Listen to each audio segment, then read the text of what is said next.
Je viens effectivement ici. Je suis venu cet après-midi pour échanger et partager avec cette partie des habitants de Douala, constitués des fils et filles des peuples du Sahel, des fils et filles originaires du Grand Nord,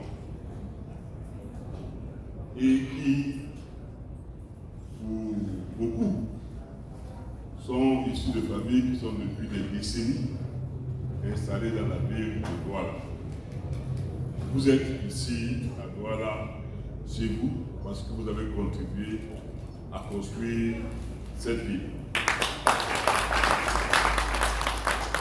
Comme vous pouvez le constater, je ne suis pas venu seul.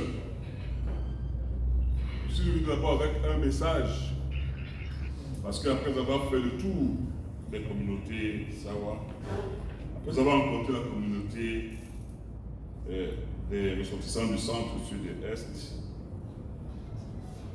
je suis venu d'abord avec un message que j'ai entendu de leur bouche, une volonté de vivre dans la paix et la prospérité partagée.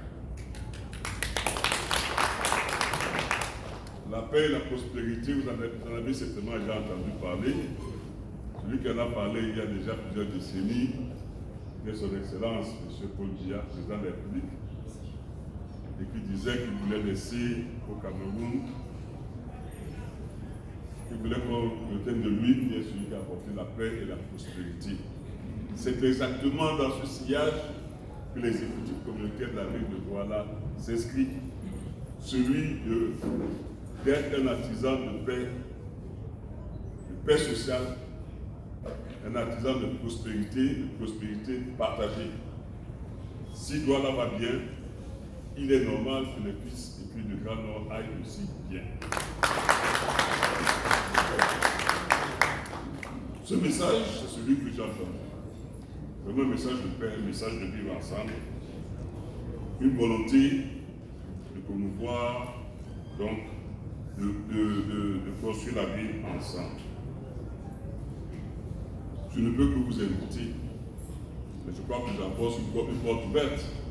Je ne peux que vous inviter à consolider votre volonté de vivre dans la paix sociale, dans la sécurité collective et dans une prospérité partagée à Douala.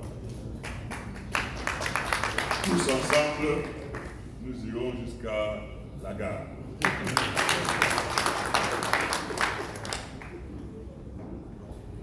Je suis aussi venu ici cet après-midi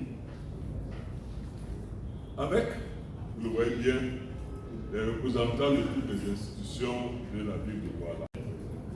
Nous avons des sollicitations sur 4 points essentiels.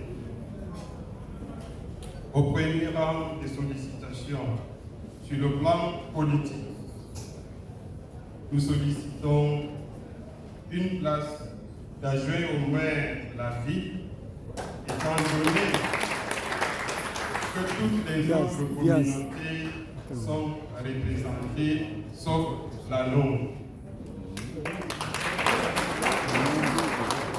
L'implication davantage des conseillers, des grands conseillers du Grand Nord dans les comités de suivi des projets initiés par la communauté urbaine de Douala. On a échangé sur différentes choses. J'ai rendu compte de ce que la ville a fait depuis que nous sommes à sa tête. Qu'est-ce que nous avons essayé de faire pour améliorer le cadre de vie des ressortissants de toutes les communautés, y compris la communauté du Grand Nord. Et je crois que de ce point de vue-là, nous sommes sur une même longueur d'onde. Nous voulons tous la paix, nous voulons tous la prospérité, nous voulons tous aussi la sécurité collective. Et la paix et la prospérité, vous savez que ce sont les deux maîtres mots de l'héritage que le président Paul Biya a dit qu'il est au Cameroun. Donc nous sommes dans cette longueur d'onde-là, nous voulons promouvoir cela. Maintenant, au-delà de ces préoccupations générales sur lesquelles nous sommes tous d'accord, il y a des attentes spécifiques de la communauté de Grand Nord. Ces attentes-là, l'essentiel, c'est d'engager le dialogue. Nous sommes prêts. Là où on peut trouver des solutions tout de suite, on ira vers des solutions. Pour les autres, c'est le dialogue qui permettra d'avancer. Je ne crois pas que les ressortissants de Grand Nord veulent tout de suite. Ils posent des problèmes, qui sont des problèmes sérieux, et il faut qu'ils soient écoutés.